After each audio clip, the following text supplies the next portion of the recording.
I've got the chronograph set up at 7 yards, and I'm going to start with the Ruger 5.7, and we'll start with the FN ammunition with its 40 grain VMAX projectile.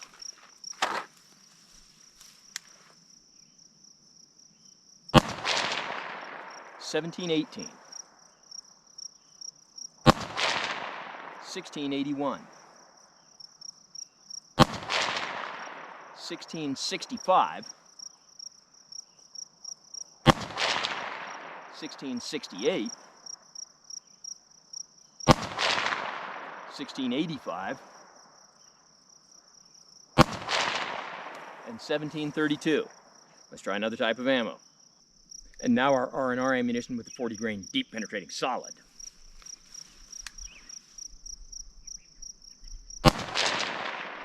$18.34, $18.08, $18.26, and a malfunction.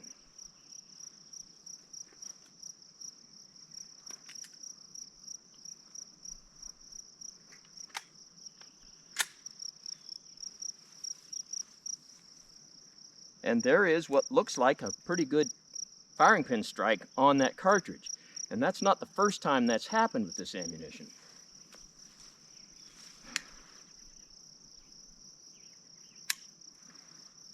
There's another one.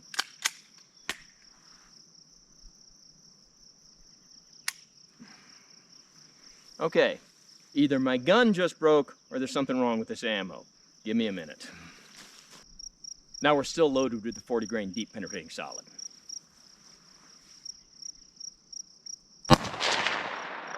Error 2. And another malfunction. Now that's really interesting. An interesting thing to note with that 40 grain deep penetrating solid, one of those where we just got a click, that was just a dud. There was a good firing pin strike on that round, it just didn't go off. The last malfunction I had, the round went off, but then it did not eject out of the chamber. So when you saw the click, that was just the firing pin striking the empty round that was still in the chamber. Really disappointing results. So anyway, now we're loaded with the R&R 37 grain expanding copper hollow point.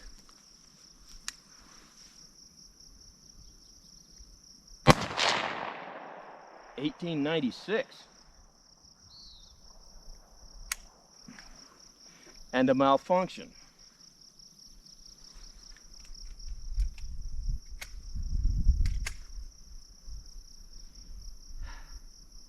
And what appears to be a good firing pin strike, but the round just didn't go off.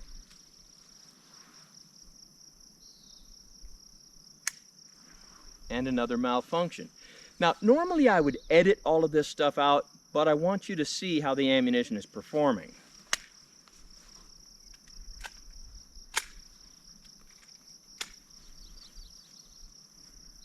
And again, what appears to be a fairly good firing pin strike.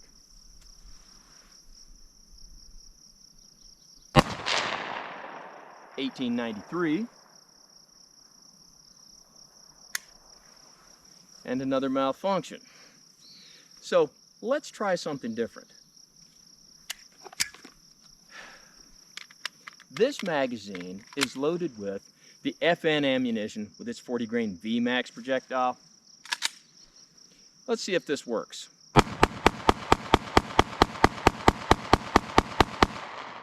Okay, doesn't appear to be anything wrong with the pistol. Now we have our EA T6B 27 grain pointy round.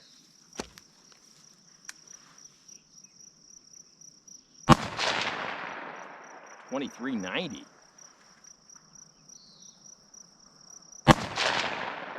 $23.54. $22.34. $22.29.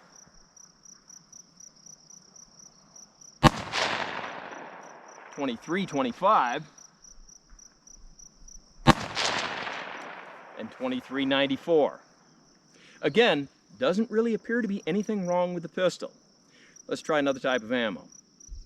Now I've got the Vanguard Outfitters Black Dragon Fang ammunition. Really interesting thing here. In doing the accuracy comparison when I loaded with this ammunition, I noticed that I had a little trouble engaging the safety, as if something about the shape or length of this ammo isn't allowing the chamber to close completely. And that's happening here too. My safety isn't engaging. That's interesting.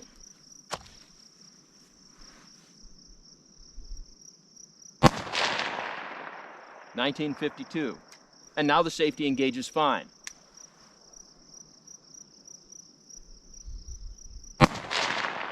$19.15. $19.32. $19.61. $19.77. And the safety again is now working fine. And I'm going to ask that please, before you send me any hate mail telling me that I'm doing it wrong or my gun is defective, off camera I put this to the test a few times, and I find with some of the ammunitions we're fine and with others we're not. That means it's the ammunition. Okay, speaking of which, let's try another type of ammo. Now I have the pistol loaded with the FN ammunition with this 27 grain lead-free projectile, and we'll put a round in the chamber, and the safety engages just fine. It's not the gun, it's something to do with that ammo. So with our 27 grain lead-free projectiles, still reads 1977, indicative of a malfunction. 2065. 2063. 2049.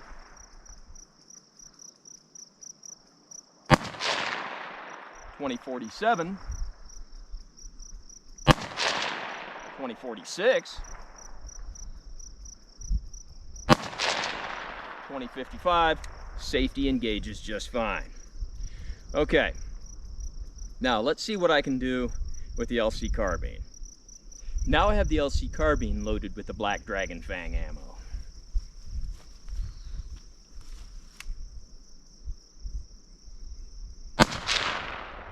$24.50.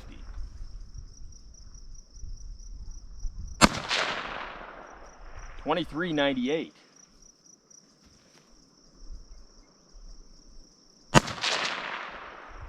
$24.55.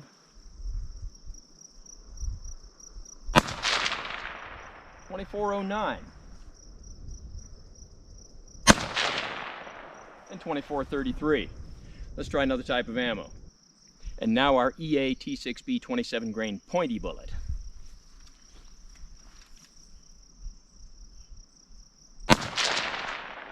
$3,005.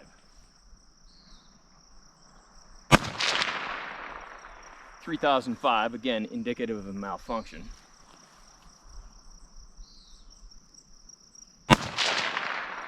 $29.56.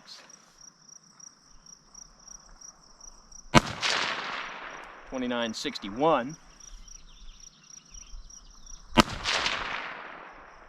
$29.61, again indicative of a malfunction. And $28.55. And of course, we'll throw out those repeat numbers. Okay, let's try another type of ammo. Now our FN ammunition with its 40 grain VMAX projectile.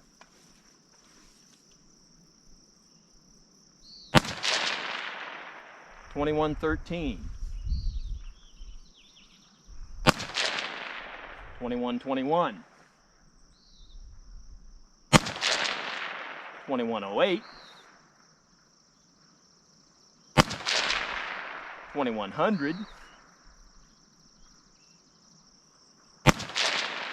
And $21.27. Now, one more type of ammo. And now finally, our FN ammunition with this 27 grain lead-free projectile.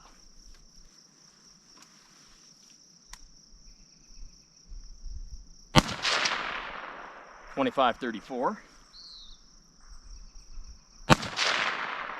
$25.10.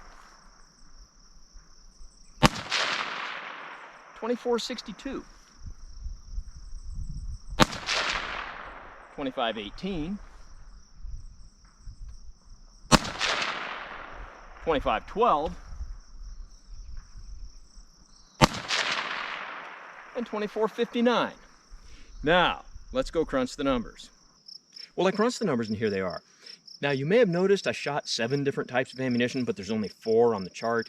That's because this R&R weapon system ammunition performed so poorly and it had so many malfunctions that I was able to collect so few data points that I couldn't really get a good mean velocity. And because it performed so poorly, it's really not worth talking about any more than that.